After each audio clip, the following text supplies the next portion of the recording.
বিসমিল্লাহির রহমানির রহিম। আসসালামু আলাইকুম। নতুন একটা ভিডিও নিয়ে হাজির হয়ে গেলাম।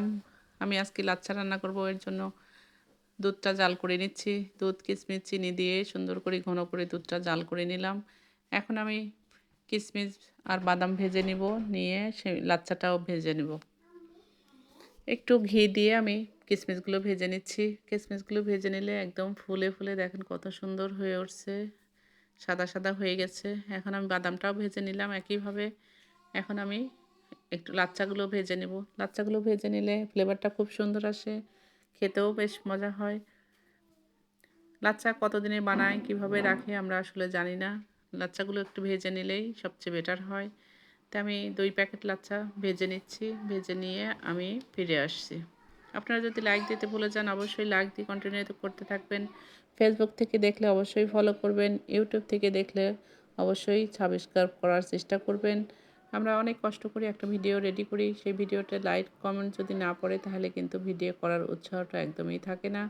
আপনারা অবশ্যই পুরো ভিডিও দেখে লাইক কমেন্ট করার চেষ্টা করবেন।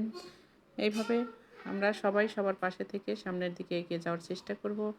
আমার লাচ্চাগুলো ভাজা মোটামুটি হয়ে গেছে। আমি এখন লাচ্চাগুলো ভেজে নিয়ে আমি বাটিটা রেডি করে নেব। এখন বাটিতে আমি লাচ্চাগুলো দিয়ে উপরে দুধ দিয়ে দেবো, কিশমিশ দিয়ে দুধ দিয়ে এইভাবে বারবার একটু করে দেব, দিয়ে কিশমিশ দিয়ে এরপরে আমি দুধগুলো দিয়ে দেব। এভাবে প্রত্যেকটা লেয়ারে লেয়ারে যদি কিশমিশ বাদাম থাকে তাহলে কিন্তু খেতে বেশ ভালোই লাগে। আপনারাও চেষ্টা করবেন একবার হলেও এভাবে খেয়ে দেখতে, আশা করি ভালো লাগবে।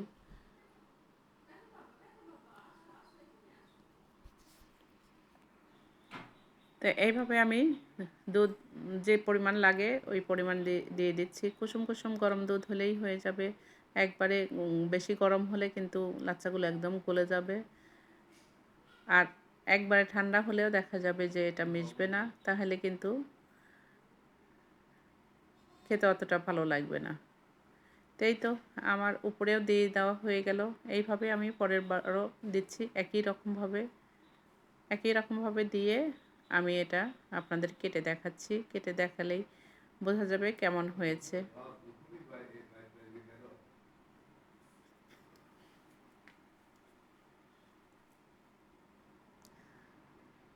আচ্ছা, পাতলা দুধে একরকম টেস্ট হয়, ঘন দুধে আরেক রকম টেস্ট। সম্পূর্ণই আলাদা টেস্ট হয়। দুইটা দুই রকম টেস্ট, একরকম কখনোই আসবে না। আমি সামান্য একটু উপরে আরেকটু দিয়ে দিলাম লাচ্ছা।